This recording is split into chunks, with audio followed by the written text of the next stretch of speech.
ನಮಸ್ತೆ ಎಲ್ಲರಿಗೂ. ಸೊ ನಾನಿವತ್ತು ಡಯಾಬಿಟಿಕ್ ರಿಲೇಟೆಡ್ ಈಗ ಆಲ್ರೆಡಿ ನಮ್ಮದು ADDSನ ಬಳಕೆ ಮಾಡುವಂಥವ್ರಿಗೆ ಮತ್ತು ಫ್ರೀಕ್ವೆಂಟ್ ಆಗಿರುವಂಥವ್ರು, ಅಂದರೆ ಈಗ ನಾನು ಟ್ಯಾಬ್ಲೆಟ್ ಸ್ಟಾರ್ಟ್ ಮಾಡಿಲ್ಲ ಸರ್, 180 ಇದೆ, 230 ಇದೆ, ಸೊ ಇದಕ್ಕೆ ನಾನು ಏನಾದರೂ ಟ್ಯಾಬ್ಲೆಟ್ ಸ್ಟಾರ್ಟ್ ಮಾಡಿಲ್ಲ, ನಾನೇನಾದರೂ ನಿಮ್ಮಲ್ಲಿ ಸಪ್ಲಿಮೆಂಟ್ ಏನೋ ಪ್ರಾಡಕ್ಟ್ ಇದೆಯಾ ಅಂದರೆ ADDS ಸಪ್ಲಿಮೆಂಟ್ ಸಿಗುತ್ತೆ.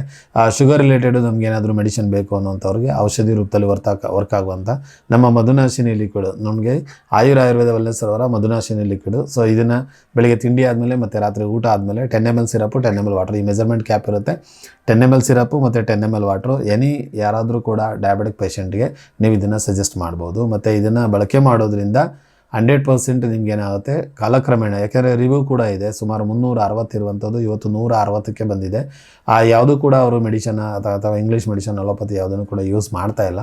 ಆದ್ರೂ ಕೂಡ ನಮ್ಮ ಆಯುರ್ವೇದ ವೆಲ್ನೆಸ್ ಅವರ ಈ ಒಂದು ಮಧುನಾಶಿನಿ ಲಿಕ್ವಿಡ್ ಮತ್ತು ADS ಇದು ಸಪ್ಲಿಮೆಂಟಾಗಿ ವರ್ಕ್ ಆಗುತ್ತೆ. ಇದು ಪರ್ಟಿಕ್ಯುಲರ್ ಡಯಾಬಿಟಿಕ್ ಅಂತೇಳಿ ಯಾರೆಲ್ಲ ಟ್ಯಾಬ್ಲೆಟ್ ತೊಗೊಳ್ತಾ ಇರಲ್ಲ, ಈಗ ಫ್ರೀಕ್ವೆಂಟ್ ಇದೆ, ಈಗ ಸ್ಟಾರ್ಟ್ ಮಾಡಿದ್ದೀನಿ ಸರ್, ಟ್ಯಾಬ್ಲೆಟ್ ಸ್ಟಾರ್ಟ್ ಮಾಡೋಕ್ಕೆ ಹೇಳಿದ್ದಾರೆ ಅನ್ನೋಂಥವ್ರಿಗೆ ಈ ಎರಡು ಉತ್ಪನ್ನಗಳನ್ನು ನೀವು ಬಳಕೆ ಮಾಡೋದ್ರಿಂದ ನಿಮ್ಮ ಸಕ್ಕರೆ ಮಟ್ಟ, ರಕ್ತದಲ್ಲಿನ ಸಕ್ಕರೆ ಮಟ್ಟ ಯಾವುದೇ ಕಾರಣಕ್ಕೂ ಕೂಡ ಇಂಪ್ರೂವ್ಮೆಂಟ್ ಆಗೋದಿಲ್ಲ. ಅದರಿಂದ ಕಾಲಕ್ರಮೇಣ ನೀವು ವಿತೌಟ್ ಟ್ಯಾಬ್ಲೆಟು ನೀವು ಅವರ ಲೈಫ್ನ ಲೀಡ್ ಮಾಡ್ಬೋದು. ಅಂದರೆ ಸೊ ಈ ಒಂದು ಮಧುನಾಶಿನಿ ಲಿಕ್ವಿಡ್ ಮತ್ತು ಅದ್ರ ಜೊತೆಗೆ ಇದೆರಡನ್ನೂ ಕೂಡ ಈ ಒಂದು ADDS ಅಂತ ಹೇಳ್ತೀವಿ, ಅಡ್ವಾನ್ಸ್ಡ್ ಡಯಾಬಿಟಿಕ್ ಡಯಟರಿ ಸಪ್ಲಿಮೆಂಟ್ ಅಂತ, ಈ ಸಪ್ಲಿಮೆಂಟ್ ಮತ್ತು ಈ ಒಂದು ಉತ್ಪನ್ನನ ಬಳಕೆ ಮಾಡೋದ್ರಿಂದ ನೀವು ಯಾವುದೇ ಕಾರಣಕ್ಕೂ ಮಾತ್ರೆಯನ್ನು ಸ್ಟಾರ್ಟ್ ಮಾಡಲಿಕ್ಕೆ ಅವಶ್ಯಕತೆ ಇಲ್ಲ. ನಾನು ಅವಶ್ಯಕತೆ ಇಲ್ಲ ಸರ್, ನಂಗೆ ಮಾಡಲ್ಲ ಅನ್ನುವಂಥವ್ರು ಈ ಎರಡು ಉತ್ಪನ್ನಗಳನ್ನು ಬಳಕೆ ಮಾಡಿ ಫಲಿತಾಂಶವನ್ನು ಕಂಡುಕೊಳ್ಬೋದು.